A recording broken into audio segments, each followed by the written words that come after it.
How y'all folks doing this fine day? It's Gator here at the house. I'm so glad you stopped in to see me today. Today we're going over the Doolittle Raid. Doolittle Raid. And Grandpa Blue Eyes Gaming is the one that gave us the topic. Let's get right on into it. The Doolittle Raid. On the 7th of 1941, the bombing of Pearl Harbor. On December the 21st, 1941, President Bull met with the Joint Chiefs of Staff about his concerns. This day will remain in infancy. They'll remember it forever. December 7th, 1941, a date which will live in infamy. The United States of America was suddenly and deliberately attacked by naval and air forces of the Empire of Japan. The attack yesterday on the Hawaiian Islands has caused severe damage to American naval and military forces. I regret to tell you that very many American lives have been lost. In addition, American ships have been reported torpedoed on the high seas between San Francisco and Honolulu. The people of the United States have already formed their opinions and well understand the implications to the very life and safety of our nation. As Commander-in-Chief of the Army and Navy, I have directed that all measures be taken for our defense. But always will our whole nation remember the character of the onslaught against us.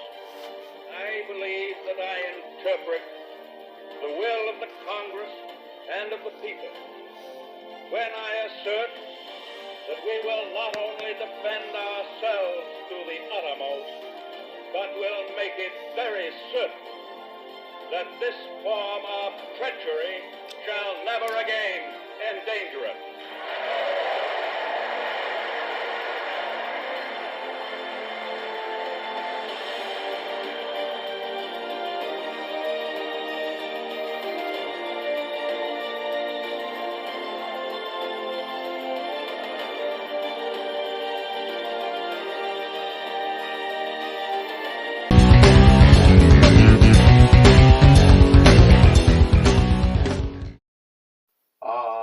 A great speech he gave. President Roosevelt wanted Japan bombed as quickly as possible because he wanted to boost American morale. He put doubt in their leadership. That's why he wanted to bomb Japan. The Navy Captain Francis S. Lowe, he created the concept. He was an assistant chief, anti-submarine warfare. He told Admiral Ernest J. King they used the twin engine bombers. Okay, the aircraft carrier, the Hornet, was one of the ones they used. Practice was done on a runway. The runway was they put a pattern of the deck of the ship, and they practiced on they had never tested these planes before. So they had to, this is the only thing they had to go by the test of it. That's what Doolittle had to do. Okay? And Lieutenant Colonel James Doolittle, here's the man right here. Here's the man with the plan. He planned the raid. Man with a plan, planned the raid. The cruising range was 2,400 nautical miles. Okay, well, it can only go 1,300 miles. So they had to modify it. And they modified it with the fuel reserves. Okay, and it had a 2,000-pound bomb load. Okay, and they used the B-25 Mitchell. Okay, refueling stops they had in China. 5 airfields were selected.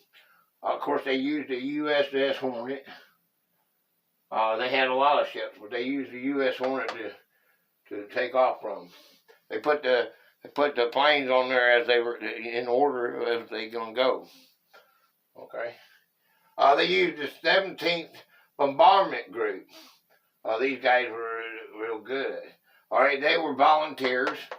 They all volunteered because there's a one-way thing here. 24 were modified.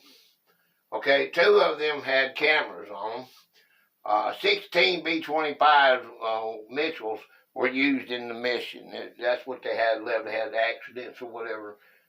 This is what they had. 268 officers and 2,362 enlisted. And then plus they had the bombers. This group right here was on there too. Okay, that was what was on the Hornet. 4 bombs each weighing 500 pounds each. They had 4 bombs for a plane, and they weighed 500 pounds each. 3 of the bombs were high explosive munitions. The 4th bomb was a bundle of incendiaries. All right, 5 bombs carried Japanese friendship medals. When they added that to the bomb.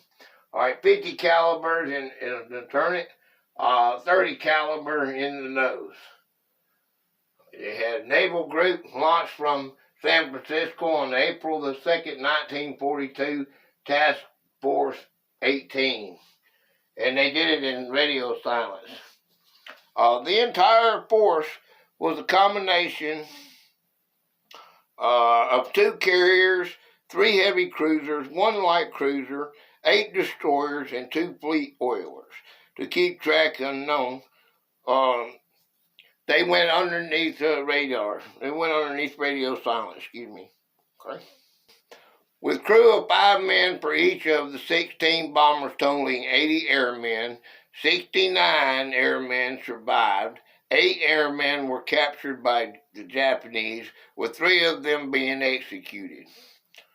1 dying from an infection, and the remaining 4 freed at the end of the war. 2 drowned after crash landing off the China coast. 1 died in a fall after a parachute landing. 15 aircraft were lost. The Doolittle Raid is the most known for being a daring, one-way bombing mission against Tokyo, which significantly boosted American morale despite causing minimal physical damage to Japan. As a direct result, Japan attacked Midway Island in a victory for America June 7, 1942. Content disclaimer. The information provided in this video is for educational purposes only and is accurate based on the research taken from the various points of discovery. I want to thank y'all all for stopping by to see me today. Let's give a shout out to Grandpa Blue Eyes Gaming. He's the one that gave me the topic for today, the Doolittle Raid. What a wonderful subject this was. I enjoyed it very much. So, y'all come on back and see me. Make sure you comment, you like, and you guys rock. Come on back and see me again. Everything that comes on in the new year, I hope it's all blessed for you.